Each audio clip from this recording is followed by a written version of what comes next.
Funny that, but not as funny, frankly, as the FAFO comeuppance being experienced by CNN has-been Don Lemon.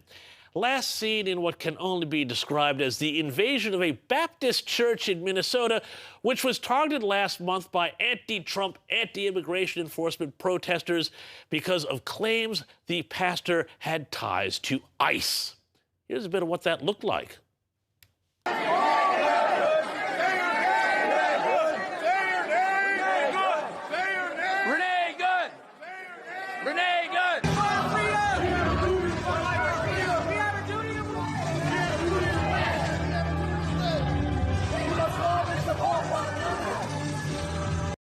And Don Lemon himself, walking or in fact crossing the line between journalist and activist, also confronted the pastor in question.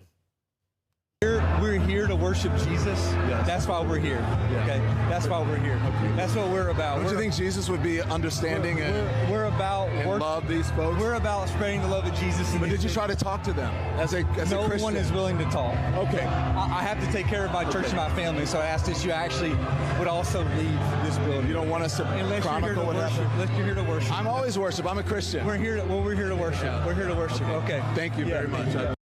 Well, here the very Christian Lemon reveled in how his group chased people out of the church, saying the action he participated in was traumatic and uncomfortable. And that was the whole point.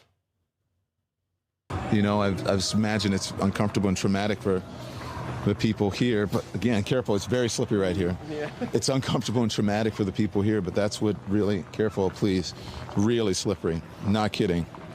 That's what protesting is about, and so. Yes, well, Lemon may have gotten himself in a bit of trouble here because guess what? Federally speaking, that sort of trouble is a bit of a no-no.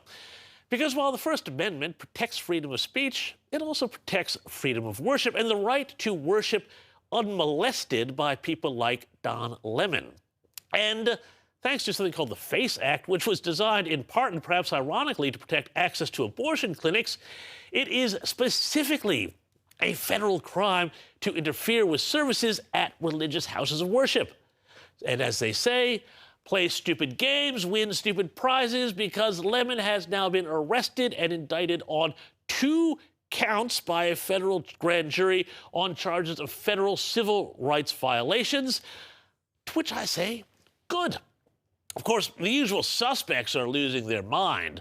MS Now, you'll remember it as MSNBC, is calling the FACE Act an obscure law that's being used against him. Don't you love this reasoning? This is the weirdest defense I've heard since they were all screaming that Renee Good shouldn't have been shot because she was wearing a beanie. And ironically, an anti-Trump outfit calling itself, get this, the Not Above the Law Coalition, has issued a furious statement suggesting that, well, maybe in this case, Don Lemon should be above the law. Because if what I just showed you wasn't enough to convince you that Lemon wasn't going there as a journalist, but rather as part of the mob, well, look at this, where Lemon talks on camera about hiding information about their mission so as not to blow their cover. It may look like MAGA coded, but there's a reason they have so many white people here. I'm just going to be honest. It's because of the operation that they're doing today. It's important to have allies, as they said, white allies here. So that is what I could say. Great work, Don. Your post-CNN relevance deprivation syndrome could potentially land you in the clink for up to a year. It's the ultimate truth bomb. Everyone knows, but everyone forgets. Actions have consequences.